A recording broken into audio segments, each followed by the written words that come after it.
Welcome, everybody, and what an amazing time of the year to be alive. What an amazing season of life to be alive. And I know that there are obstacles or challenges, but fixing our eyes on Jesus, the author and perfecter of our faith, that's the thing that'll take you forward. So what does that look like? You focus on your obstacles, you're only going to aggrandize them. You fix your eyes on the solution. God has us in control, and He's promised us abundance for every good work.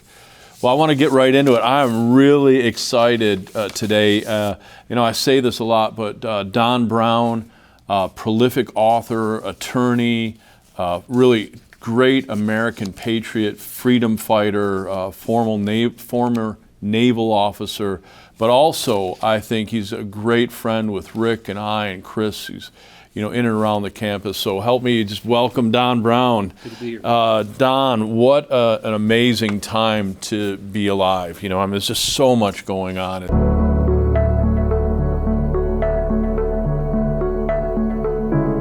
Just to help us all, because I want to touch briefly on a number of these subjects, because you can hear Don and Rick talk about many of these subjects in length on our MorningStar prophetic perspectives on MorningStar TV. Those are available, so you can kind of get a taste for some of these topics. But I think, Don, and you and I have been fighting for the survival, the finishing of the MorningStar Tower, right. The Heritage International Tower. And we've seen entrenched, because you want to be kind to people, I want to be gracious, I want to play fair. That's innate in us, but you have to call it like it is. We've seen entrenched bureaucrats try to do administrative blockage. And is that what you're seeing through the court system? Like, why can't we get factual information presented to the courts? Is it because they're appointees that are still entrenched there? I think there's a combination of things. I think with the election fraud, it was too hot of a potato for them to take on. I'm convinced, and I know that people were threatened. I know certain members of the legal team that were threatened, and it's out there. And no court, people, those who would support the notion that Biden won the election, they'll say, well, we had 50, 60 courts, all look at it and throw them out. Well, listen, regardless of what the number is, not one single court, not one, dealt with the substantive claim on the merits. In other words, not one court looked at whether or not, and I've seen the data, whether or not Trump would get 1,000, 2,000, 3,000, 4,000. Next thing you know, boom, he's down to 2,500 and back up again and then boom down. We've seen this from all over the country because we had data scientists who scraped the data, and I've seen the data. No court looked at that substantively. No court took on the issue as to why in Georgia we aren't having verification of absentee ballots. They wouldn't look at the substance of the numbers. They wanted to say standing. You don't have standing. You don't have a right to be here. That's why the case that was brought by Pennsylvania was thrown out of the Supreme Court. They said no standing. Well, listen, in 2000, in Florida, the Supreme Court did grant standing in Bush versus Gore. And what happened in Pennsylvania is far worse than that. Because, but they just did not want to touch it because, you want my opinion on it? Yeah. They've seen Black Lives Matter and Antifa tearing down our streets and marching in the streets, and they were afraid of rioters, okay? Wow. That's my belief as to why they never touched it and were afraid to touch it. But even still, the bottom line is it was the responsibility of these state legislatures to correct the problem. In Georgia, in Wisconsin, in Pennsylvania, and the list goes on and on and on, and they just didn't want to touch it, even though they were controlled by Republicans, because a small handful didn't have the spine to do their job and to enforce their constitutional call. It's absolutely infuriating. I don't know any other way to describe it. Like, I get so worked up when I hear that, but listen, ladies and gentlemen, partners, those of you that are with us with MorningStar, you know that our weapons are not carnal, but they're mighty for the pulling down of strongholds. We can, through prayer, petition the King of justice, the King of righteousness, to come and intervene in these things and to see righteousness prevail. So it's not a partisan thing, it's a truth thing. We want to see the truth. We want to see the Constitution upheld and every person's vote counted favorably and accurately. So I want to move on to a couple of things. First of all, we're coming into an incredible season. The the time where we're transitioning from bringing Chris Reed in is going better than ever before. I'm working both with Rick and with Chris to make sure the functions of the ministry that I oversee, staff and buildings and partners and all kinds of things, are going well. And I'll tell you, they're going beyond all that we could have expected. The one that I want to talk about now, very similar nature, is the MorningStar Tower, Heritage International Tower. Now, I've been working diligently to see the tower completed for a decade. And for a decade, we've been thwarted through what I believe are just frivolous legal pursuits aimed at, I can only surmise they're aimed at just delaying, stopping, slowing it down. And now it's time for us to let our partners know, because many of you have reservations with us. I was speaking with our reservations department, and they're saying, Dave, you've got to speak up about this, because people are saying, should I sell my house now, or are you ready to start building? And Don, can you give us, from your standpoint, you're more articulate, where we are, what's happened, and what could be the the status of what we're fighting with the tower. Right. Well, on August 30th, 2020, this is 2021, right? Mm-hmm. After a series of negotiations with the county's attorney, the litigation counsel, and after a brutal legal right. battle, both sides agreed to dismiss and stand down, with an understanding that no one would refile. All right? Based upon that, we all did that. We dismissed, they dismissed. We were clear to do whatever we needed to do. Exactly 1 year later, on the 365th day at the last hour. And that's significant, right? Yeah, right, yeah. Because there's generally a 365-day window under which you can do this, and once you get past the window, it becomes more difficult. So on day 365, at the very last hour, one of the county officials, not the attorney that I'd negotiated with, but one of the county officials decided to file a motion with a court to reinstate the action. Now, whether they really want to reinstate the action, who knows? But it sort of grinds everything to a halt.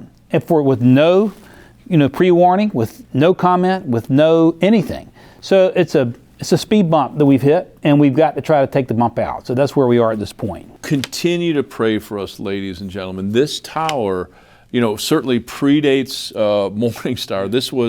This was one of the substantial things in the trial with Jim Baker, the tower, and it's ready to be built. So let me just tell you, so from the time in August of 2020 till the time the county refiled a year later, we had 61 contractors come. We're redoing our engineering studies. We're getting our reservations in. We received the bond inducement for all of the financing. We get our legal in place. We're moving forward. This could not have been more ill-timed. Now, I don't want to give you the wrong impression. We will prevail. God will come through with this.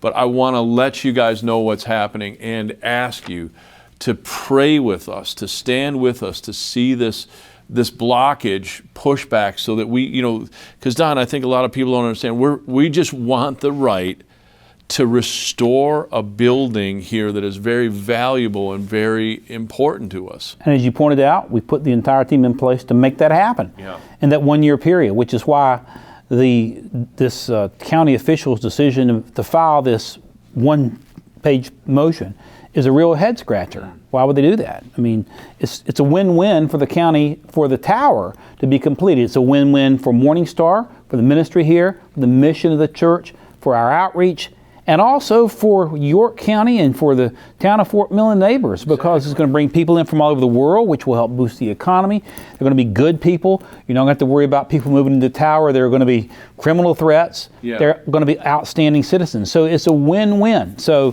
why anybody would take any difference with that is beyond me, to be honest with you. Well, and Don, thank you for being the lead counsel in this for years and really standing with Rick and myself. This stuff, Don is calling it a head scratcher. To me, that like it just, I don't know, it boils me, But I've learned that, it's not the person, it's the agenda. That's what we're after, ladies and gentlemen. And don't ever lose sight of that, because when you get a hold of that, you realize that our weapons are powerful. We can pray this stuff through. I want to talk to you about one, Don. The whole segment is flying by, and let me put in a commercial side here. First of all, you have a couple of days left to get to the Vision Conference, December 29th through the 31st. Rick Joyner, Chris Reed, Lieutenant General, retired Jerry Boykin, Bobby Connor, Susie R.E., David Valier. You can register at mstarevents.com or call the number on the screen. And many of you still have been making decisions about your year-end gift. Please visit yearendgift.org or use the information. We'd love to have a year-end gift for you. There's so much going on, and we're praying. Honestly, Shani, who's in charge of our partners, we've never had such growth in partners. We've never had such contact with our partners. This has been an incredible year. So thank you. I want to go into this book and talk to you about your story behind Extortion 17, the shoot down of SEAL Team 6, and the subsequent movie that was made about this. And the name of the movie was Fallen Angel. Fallen Angel. Right. And you can find it at fallenangel.film. So you have to just type in your website, fallenangel.film. Can watch the trailer for free and decide if you want to download the movie, but we hope it's going to do some good. Well, Don, first of all, if you haven't seen the movie or read the book, if anything were to kind of get your blood boiling to the point where you're like, we have to take action, this'll do it. There was a couple of times when I was watching the movie with you, I literally had to stand up and kind of like walk around just to kind of keep my peace about it. It is that. So maybe just tell us, how you got involved and what your thoughts are. I mean, well, Extortion 17, it was a helicopter in Afghanistan. It was a call sign for a helicopter mission that carried 17 members of SEAL Team 6, our most elite military unit, and some other American sailors and airmen and National Guard flight crew members on a mission in Afghanistan 90 days after we'd taken out Osama bin Laden. And to make a long story short, it appears that they were set up by our own government and shot down and killed. And so I got involved because I actually saw a press conference on Facebook or something in 2013 or 14 in which some family members had gone to Washington. And there were prominent members of the Congress. Alan West was in the Congress, and Admiral Lyons and several other members of Congress were there supporting these family members who were demanding answers as to what happened to their sons. And I watched the press conference and reached out to one of the family members. I'd written a few books at the time, and I'd handled a major military aviation disaster as a Navy JAG officer in San Diego, so I knew a little bit, enough to be dangerous. So I wrote one of the family members. He said, "We've been praying about somebody to write a book. We'd like to meet." So I drove down to Atlanta a few weeks later, met them. They sized me up and then asked me to look at a disc that they'd been given. Had been slipped the disc by some senior enlisted guys that wanted the truth out. Information on a computer disc. It was information of the investigation behind the shoot down. So I looked at it and read through it and sorted through it, and it was like reconstructing a puzzle. And you've been in the military, so you think legalese is bad, militaryese is just about as bad. But I knew how to read it, and came to the conclusion that something had gone awry, and it did appear that either these guys had been intentionally shot down or let to be shot down by our government, or there was extreme gross negligence involved in the execution of this mission. So I wrote the book based upon that. The book got out. After the book came out, one of the things we didn't have, we had no witnesses on the ground. I was just reading and looking at the military's own record. But after the book came out, in answer to prayer, we had witnesses begin to step forward to corroborate what was in the book. For example, there was an AC-130 gunship flying overhead that saw most of this. And they'd been instructed to stand down, even though there was Taliban on the ground that might shoot down the helicopter. my book was called A Conspiracy Theory. Well, the weapons officer on that book stepped forward and said, no, that's exactly what happened. So in the years since, enough people have stepped forward that finally, just this year, earlier this year in August of 2021, we released a docudrama movie called Fallen Angel. And we had 30 members of the U.S. Army Ranger team down at Fort Benning, the 75th Ranger Regiment, come up and participate in the film. And we stuck to what we know to be authentic. And you're referring to that. I appreciate you watching it. A lot of people have seen it and had the same type of reaction you do. We just want to get the truth out. And we want to get the truth out in part to discourage this sort of thing from happening again to our guys. You know, and I think, you know, did you hear Don say that, you know, in writing this book, in making this information known, it began to empower other people to come forward. That's the key with truth. Right. Truth is like a balloon. Lies are like lead. You've got to always prop them up. But once truth gets free, it's just the gravity pulls it. So, you know, whether you have something in your life, just standing up for the truth, the social media that you have, the influence you have with your family. I know I was just talking with some of our staffers, Don. They're on their way to Christmas, and you know that uncomfortable feeling of like being with relatives that are diametrically opposed to your view. Hey, you can do it in a loving way. You can be bold. You can be direct. You can use every resource at your disposal to bring forth truth. Yes, people get mad. They got mad at Jesus. They called him, you know, a drunkard, and they said that he was filled with the devil.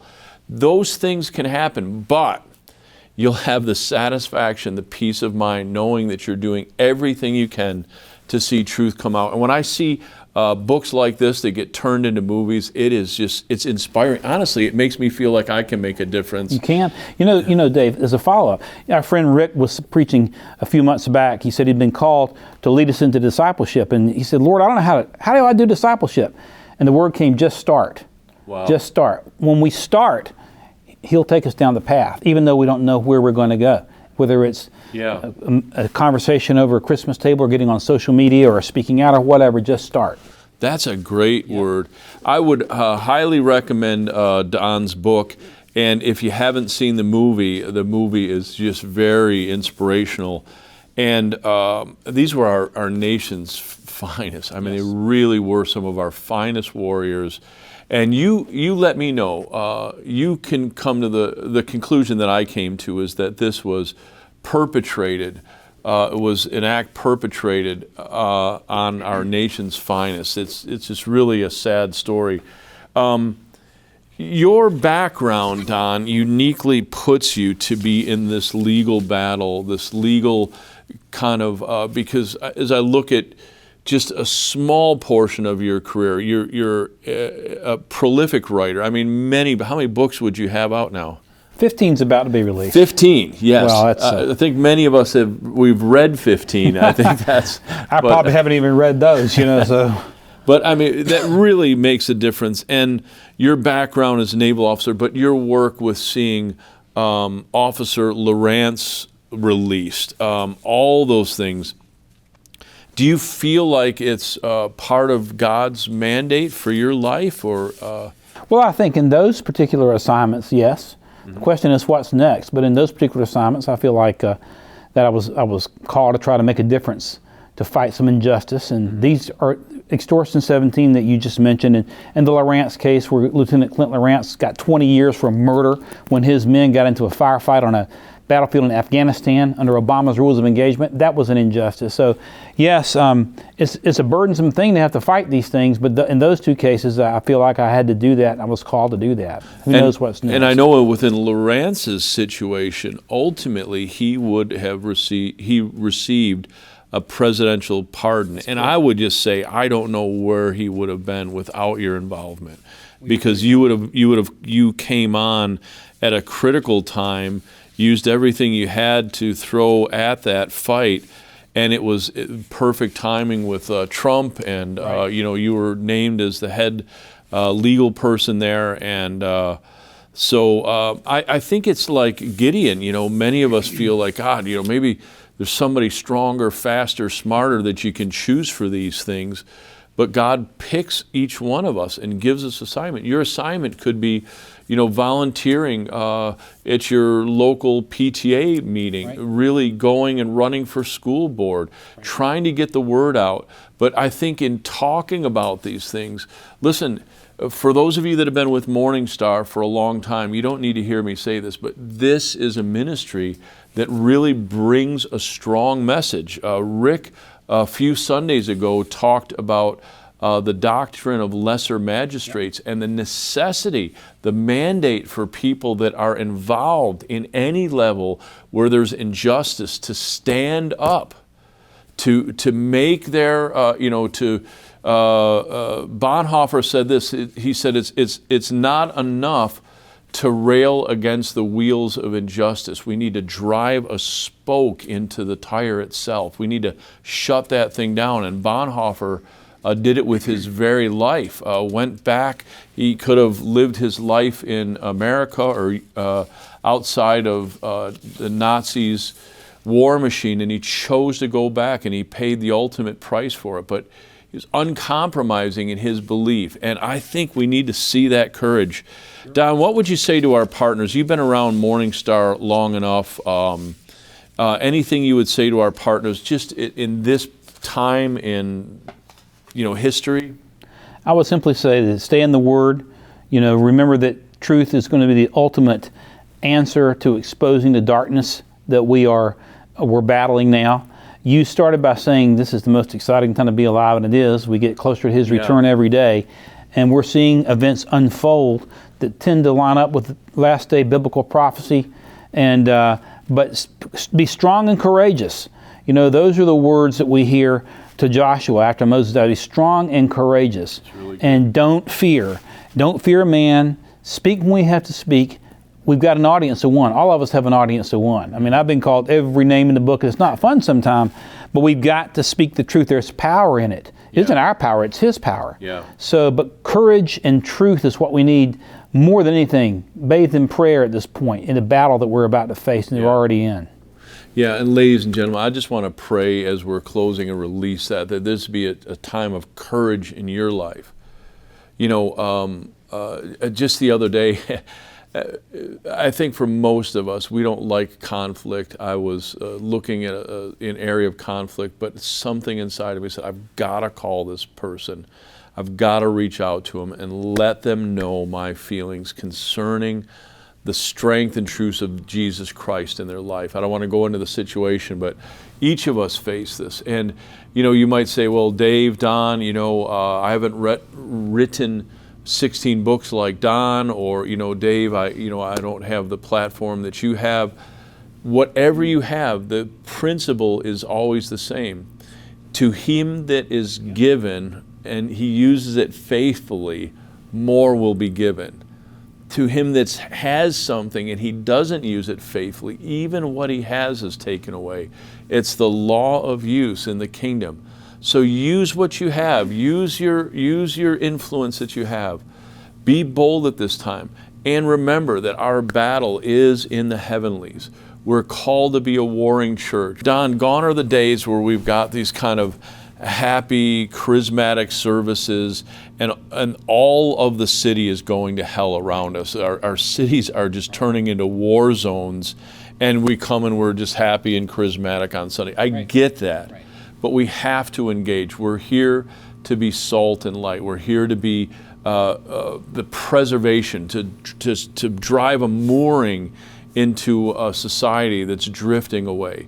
And I want to encourage you also, let us know if you have any prayer requests. Please, prayer@mstarm.org. Our team prays for you.